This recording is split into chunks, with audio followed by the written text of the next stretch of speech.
Quelqu'un peut acclamer le roi des rois. Acclamer le roi des rois. Écoutez le verset 20. Yoka verset 20.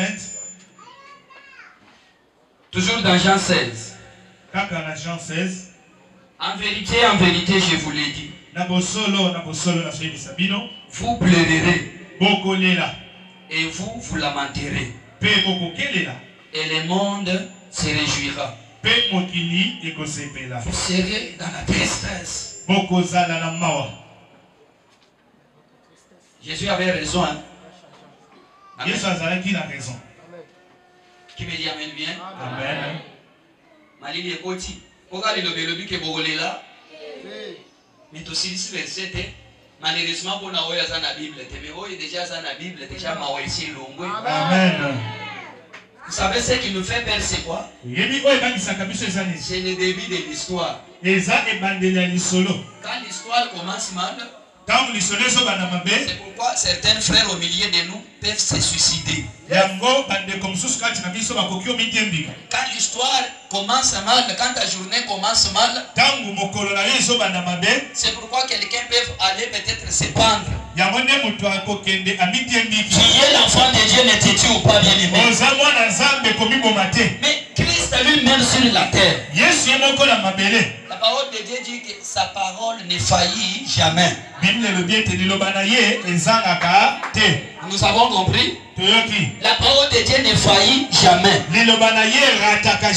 Avant qu'il puisse introduire le chapitre 16 ici dans Jean, l'homme de Galilée dit que j'aimerais que ce que je vous dise, que ça ne puisse pas vous séduire. Je ne veux pas que ça soit l'occasion de chute pour vous. Il avait raison. Puisque quand il a commencé à chuter, il a dit qu'on va vous tuer. Et c'est là qu'ils le feront. Ils seront dans la joie puisqu'ils croient qu'ils font un culte à Dieu. Pour qu'au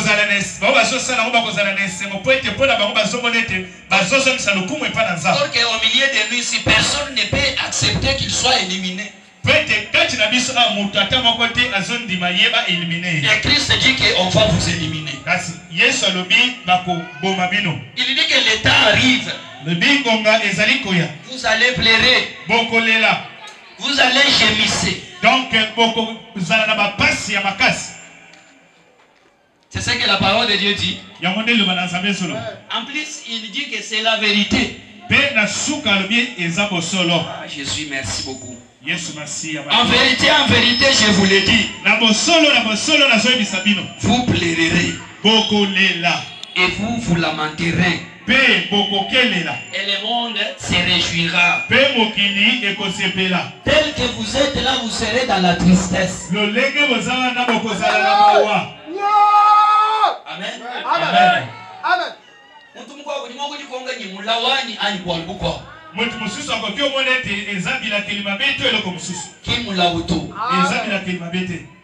Oui, tout à toujours, on a tout préparé. Pour que cela ne vienne pas directement et que tu sois troublé.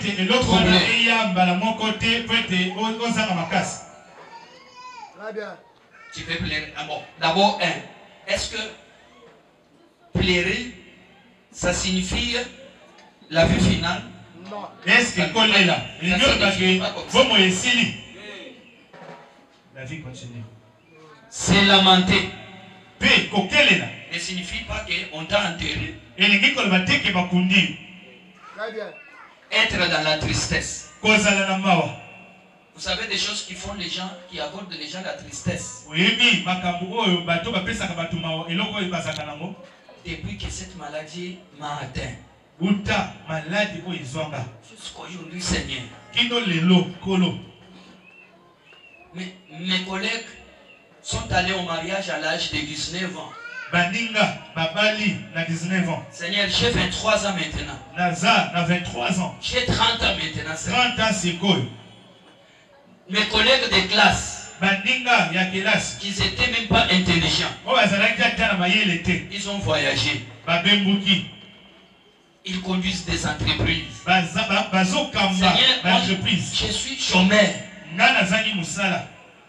Les gens qui ne vont même pas à l'école, ils ont des parcelles. Moi, je n'ai même pas une petite maison pour dormir. La tristesse. Mais, gloire à Dieu, puisque lui qui nous a créés, lui qui est le maître des choses, lui, le grand prophète, il m'a déjà prophétisé que tu plairas. Les jours viennent, tu vas te lamenter. Et quand tu seras dans la tristesse, les gens qui sont à côté de toi seront heureux. Ils seront dans la joie. Quand toi tu es dans la tristesse, quand tu as des problèmes, tu ne sais pas comment dormir, tu ne sais pas comment commencer ta journée, tu ne sais pas comment finir ta journée. Le monde est dans la joie. C'est ce que la parole de Dieu dit. Mais j'ai une bonne nouvelle pour toi.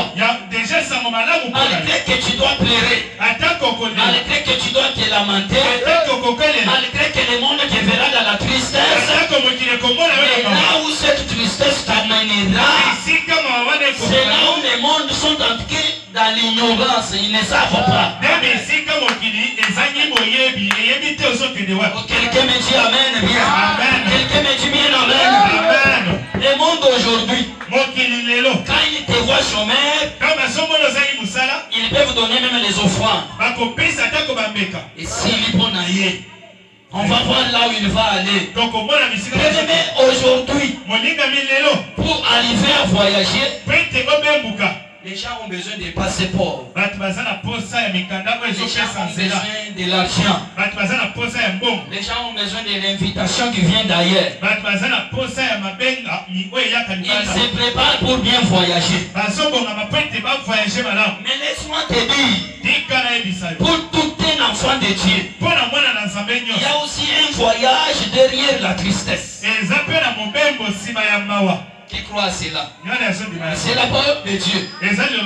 Si tu ne peux pas avoir les visas, ça ne manque même pas la tristesse. Je crois que derrière la tristesse, il y a une porte que Dieu va ouvrir.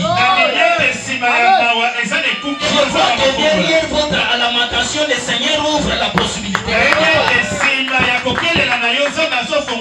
Je sais que tu as les papiers mouchoirs pour entrer de t'essuyer les larmes. Mais je suis venu te prophétiser aujourd'hui. Derrière les pleurs que tu as, que Dieu te bénisse, je vois une grande porte qui s'est en train de s'ouvrir. Alléluia. La parole de Dieu dit que laisse que le monde sorte de la joie. À cause de ta souffrance, à cause de ta famine, à cause de ta maladie. Mais écoutez ce que je suis en train de dire. Il prophétise, il dit en vérité, je suis en train de voir la tristesse en train de se changer. Je lève ma main droite et je déclare sur ta vie que la tristesse là change quelque chose. Que les lamentations là changent quelque chose. Tu me dis bien amen, le Seigneur nous bénisse. Tu me dis bien amen, le Seigneur te guérisse. Tu me dis bien amen, le Seigneur t'amène loin. Jésus dit que je suis en train de voir la tristesse en train de se transformer. De la tristesse à la joie. De la malédiction à la joie. De chômage à la joie. De pleurs à la joie. Je te bénisse maintenant. Alors si tu sais ceci, si tu entres dans cette école, tu ne peux pas te tuer. Tu ne peux pas prendre les poisons. Car si les gens qui trouvent la joie aujourd'hui, ils peuvent les trouver quand ils montent dans l'avion. Mais ta joie, la joie que celui qui est dans l'avion, ne sera pas comparable à la joie que tu auras quand tu quitteras la souffrance. C'est comme si vous ne m'avez pas compris. La joie de celui qui est allé au mariage avant toi ne sera jamais comparable à la joie que tu auras lorsque tu auras fini à ta lamenter. La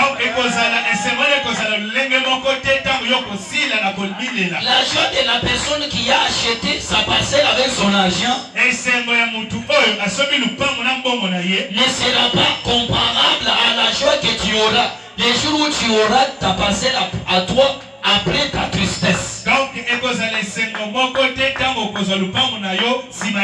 Je déclare que Dieu change ta vie.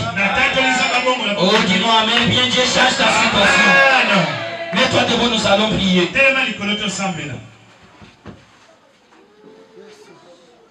Quelle est cette tristesse qui peut amener la joie? Quelle est cette tristesse qui peut t'amener au bonheur? Sois sur les chemins et tu y arriveras. Sois sur les chemins et tu feras quoi?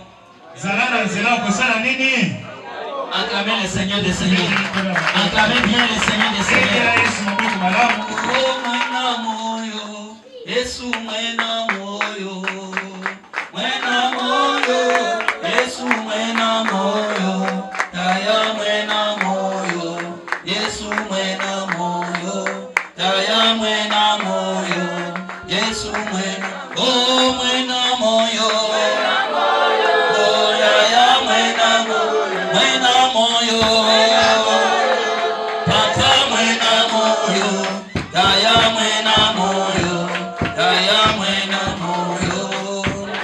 Chante mes bien-aimés.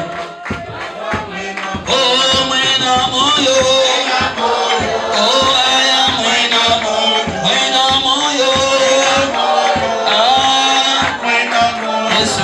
Papa,